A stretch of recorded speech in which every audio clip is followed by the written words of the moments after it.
What's up, Next Gen Steelers, and welcome to my channel where we talk all things football and all things Steelers. From a young fan, for young fans. Well, it has been a very interesting offseason so far, and I can't wait to dive into all the new additions the Steelers have brought in to make the team so much better.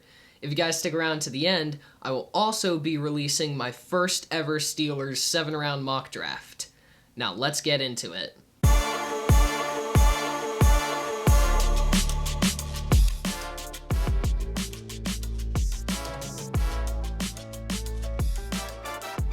The first big name addition I want to talk about is Michael Pittman Jr.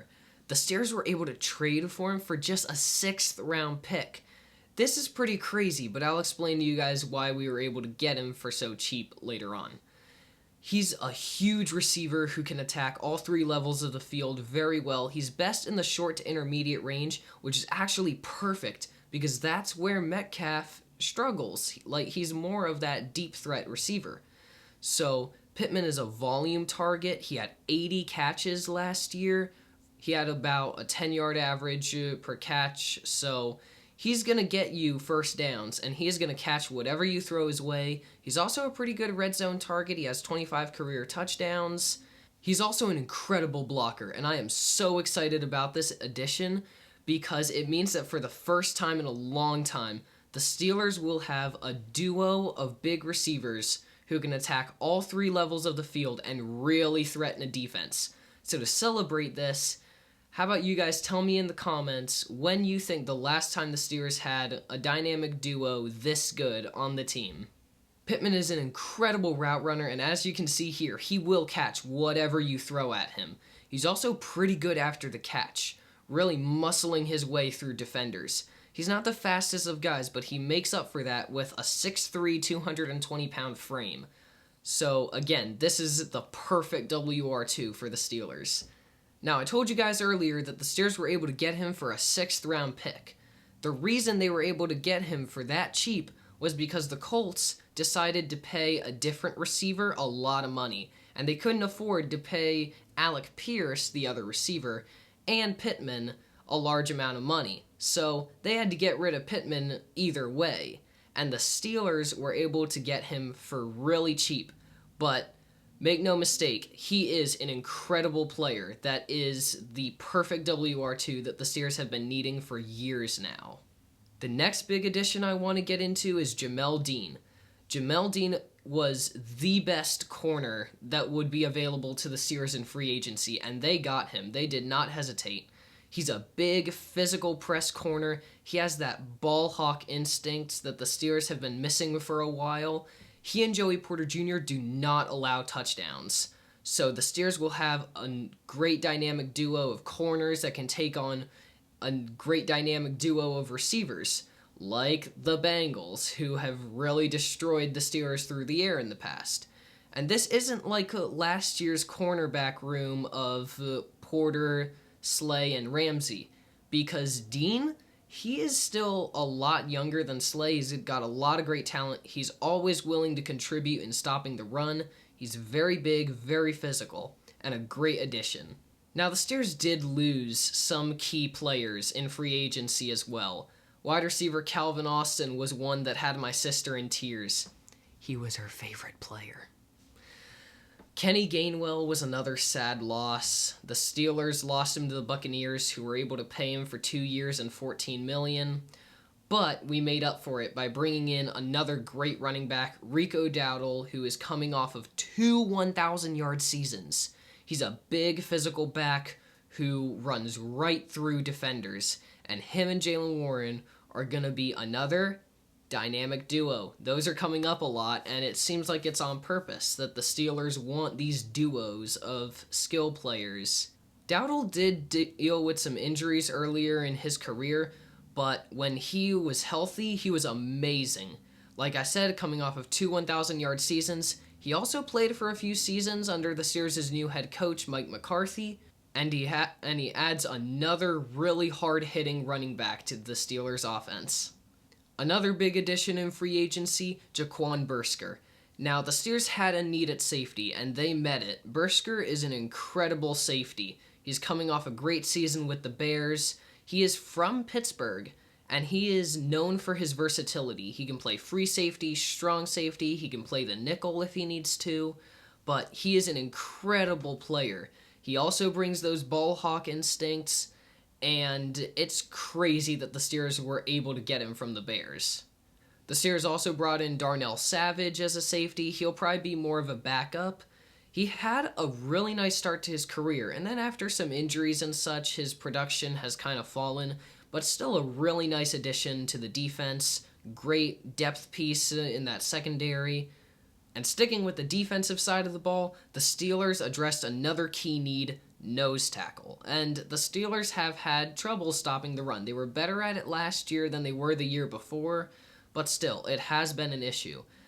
His name is Sebastian Joseph Day. We got him from the Chargers. He is a really well-rounded nose tackle. He's great in the pass rush, great against the run. He can really anchor that defensive front. So the Steelers got a really nice quality starter in him. Another great addition to the defense. Omar Khan has been doing really good this offseason at addressing a lot of these big, glaring needs. A lot of players that the Steelers lost were important contributors on special teams. Calvin Austin was the punt returner. They lost Connor Hayward, which is kind of sad. He was really good on special teams. And they lost Miles Killebrew. So, the Steelers did have to replace some key players on that side of the ball as well. So they brought in Travis Homer. He was drafted as a running back, but he is an amazing special teamer. I don't think special teamers get nearly enough credit. Like, Ben Skoranek is an incredible player on special teams, but he doesn't really get the credit he deserves. So, it's good that the Steelers have prioritized replacing some of these key special teams pieces that they lost. The Steelers also just recently signed offensive guard Brock Hoffman. Now, he's played both center and guard, but it's clear that the Steelers will definitely be playing him at guard because we have Zach Frazier, who's an incredible center. But Hoffman is pretty versatile. He's usually been a backup in his career, but he is a very good run blocker. The Steelers might still take another guard in the draft, but that'll be a really nice race for the empty guard position left by Isaac Seumalo. We'll have Spencer Anderson, Brock Hoffman, and a potential draft pick competing for that position. And regardless, it will make it so that whoever gets that guard position is the best available player for that position. Well, that just about sums up free agency, and now we can get into the really fun stuff. I love the NFL draft. For those of you who don't know, the NFL draft is college players' big opportunity to get into the pros. So there's a huge amount of work put into this process. This year, the draft is happening in Pittsburgh, which makes it extra special this year. The Steelers also have 12 picks lined up for that. A lot of work is put into the draft by all 32 teams. There are big events like the NFL Scouting Combine, where these college prospects come in and do these workouts and drills in front of NFL scouts to show off their skills and their abilities. That really does help their draft stock. There's also events for individual colleges, like the College Pro Days, and that's another place where these college prospects can go put on a show for some NFL scouts. So a lot of work is put into who each NFL team wants to draft. And the Steelers, again, have 12 picks this year, so it's going to be a really cool draft. That being said, let's get into my first ever Steelers mock draft. So the Steelers have had a great free agency. It's been really cool to see all these different people they're adding to the team that we just went over. They have addressed a lot of these big needs, short of quarterback, and we should hear from Aaron Rodgers soon, hopefully. Otherwise, we're kind of in trouble, because this year is not a good quarterback draft class. So, some of the Steelers' needs still are offensive linemen, probably a guard, to come in and compete with Brock Hoffman and Spencer Anderson.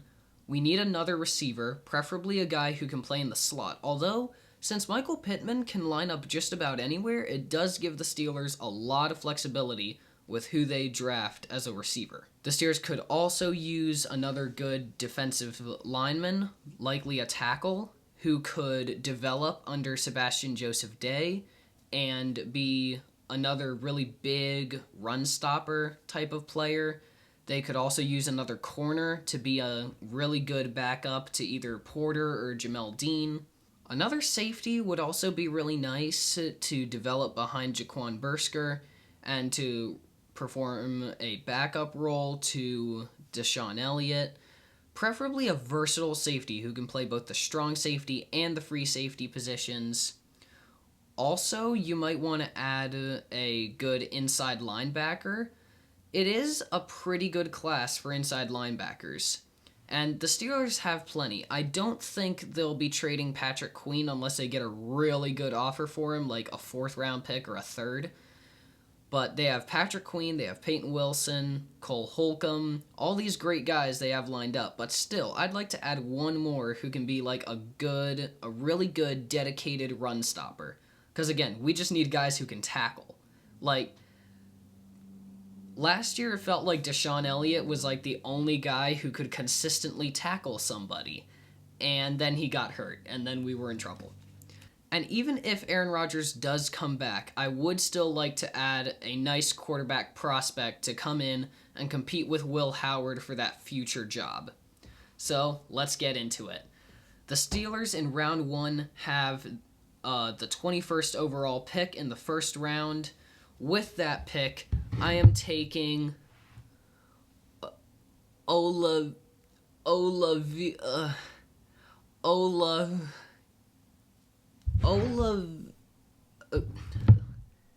Okay, enough of that. I'm just going to call him by his nickname.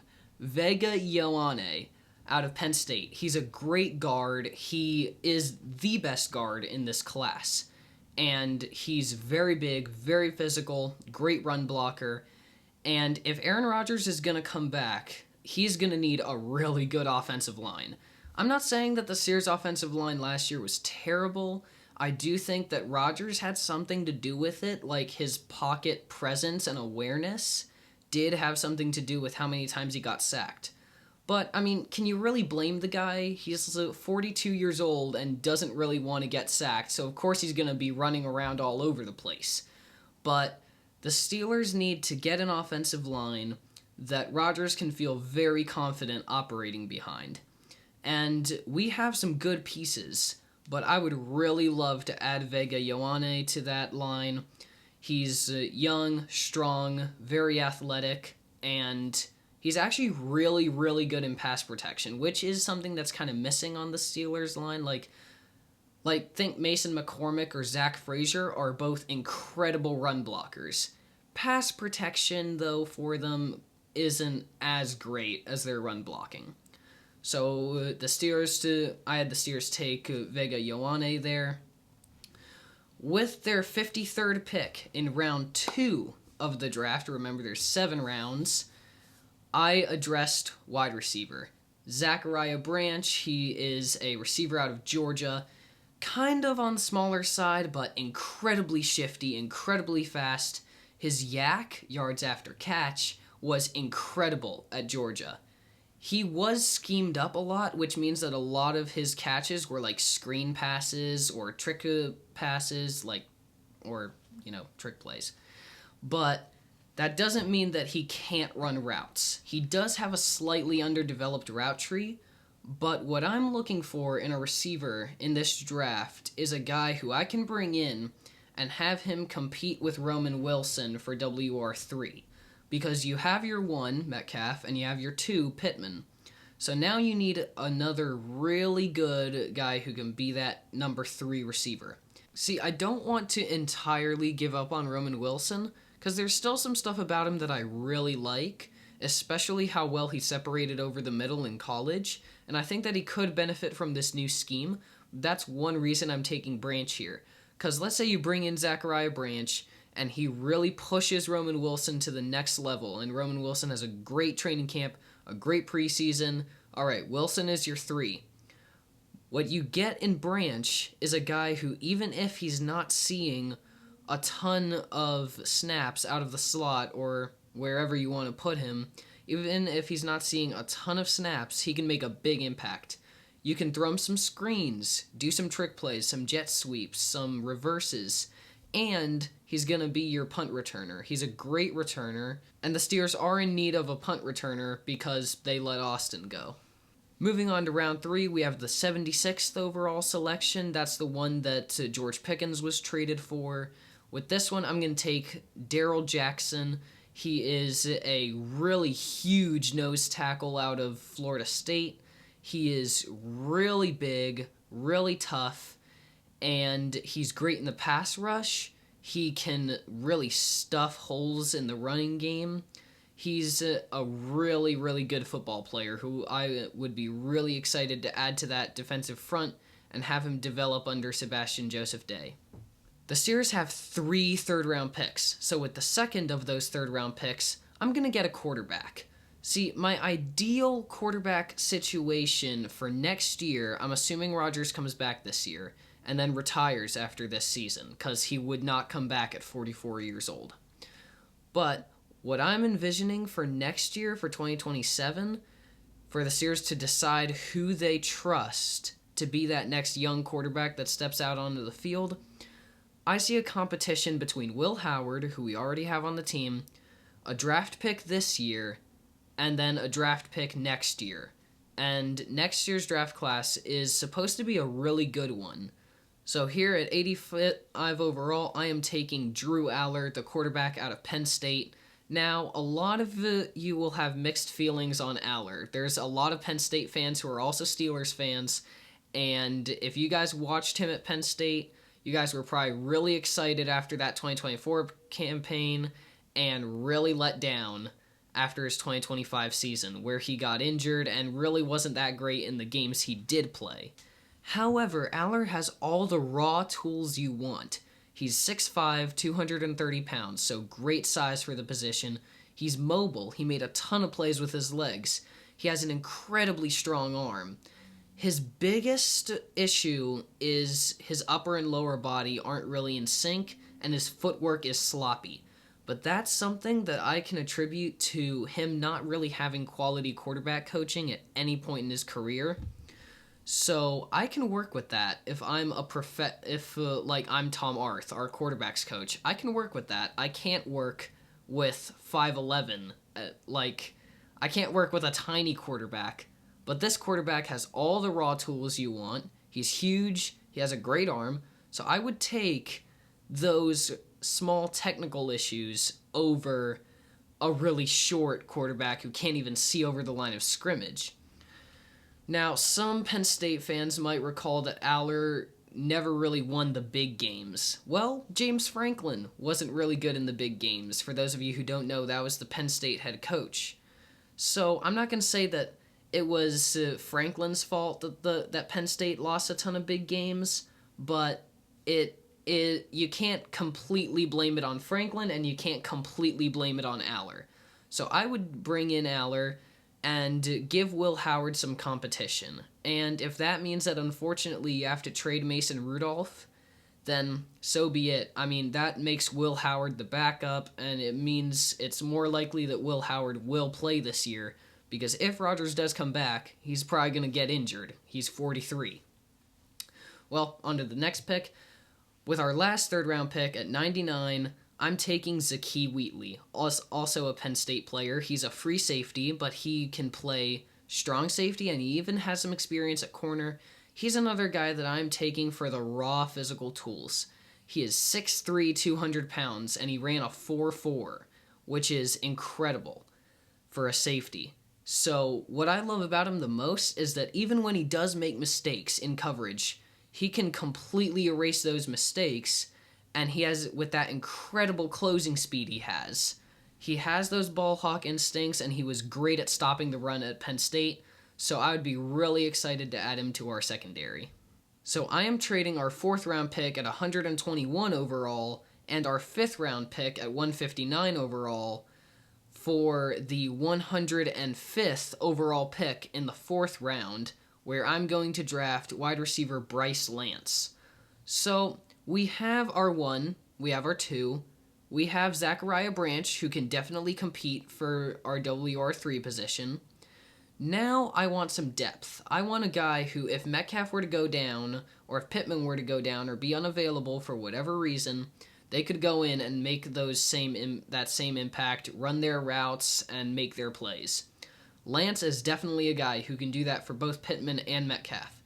The dude is 6'3", 200. He has incredible ball tracking skills over his shoulder. He was an incredible deep threat at North Dakota State. He averaged 21.5 yards per catch last season. He's also a great red zone target. He's a good blocker. He's got all the raw tools you want, and he will see the field, even though he would be more of that backup to Metcalf or Pittman. Because of those blocking skills, he also is a great route runner, has a good feel for zone coverage. So I would love to add him to the offense and just see what happens with him. All right, moving on to the Steelers' second fourth-round pick at 135 overall. We have Hezekiah Masses, the quarterback out of California. He is a really good zone coverage corner, and I would be comfortable putting him in like a cornerback 3 role behind Porter and Dean. And Porter and Dean are more man coverage guys, so like if you ever wanted to run a more of a zone coverage for like a few plays, you could throw Hezekiah Masses in there instead of one of them, because he was really good at reading the field, reading the quarterback's eyes, and just deciding where the ball was going to go. He's really smart. He is a little bit on the leaner side, which isn't really awesome because you want a corner to be able to stop the run. But on obvious passing downs, maybe he's a guy you throw in there. I'm going to conduct another trade up here. I am trading our 6th round pick at 213 and our 7th round pick at 237 to get back into the 5th round at 163, and I'm going to take inside linebacker Bryce Botcher. He had a good season at Oregon. He's really physical, tough, tackles really well. He was good against the run. A pretty well-rounded player, so if for whatever reason the Steelers' starter Patrick Queen isn't available, Botcher would be a great guy to go in there. He does have some issues in coverage, but again, like just put him in on a rundown, put him in on 2nd and 1 and see what happens. In round 7, pick 224, I had the Steelers take Keegan Trost, an offensive tackle. And the Steelers have some good offensive tackles. They have Troy Fautanu, who had a pretty good season, and they have Dylan Cook, who came in for Broderick Jones. And I am really looking forward to seeing Cook be the starter, because he was really good in those games he played. But I would still like to have that competition, and I want depth. I want a good backup. So Keegan Trost can do both of those. He can challenge Dylan Cook a little bit. So if for whatever reason Dylan Cook wasn't available to the Steelers, Keegan Trost could go in there and do some of the things that Cook did. With our final pick, round 7, pick 230, I drafted Jerry Wilson, a cornerback. He's 5'10", 183, so not great size, but still. I like how well he plays zone coverage, but also how well he can play man in the slot. He does have some issues that come with his height, like receivers will win contested balls against him. But he's really smart. He has great ball skills. He had 3 picks last year. Very good ball hawk. So, again, just adding some good solid depth. And I think he could also be a special teamer. Well, guys, that is my first Steelers mock draft. I will be doing 2 more of these before the draft, and then after the draft, we'll see who they actually get, and I'll introduce you guys to all the new faces. But while we wait, in the comments section, how about you guys tell me which of these guys do you think have the highest percentage of actually being drafted by the Steelers? Because remember, this is just my opinions mostly, and not the opinions of the Steelers. They're going to keep those hidden. They're not telling anybody who they want to draft until it's time to draft them. Well, everybody, thank you for watching. I had a great time. I've really missed doing this throughout my break, but I hope you guys enjoyed. Please remember to like, subscribe, and share. Here we go, Steelers, and I will see you next week.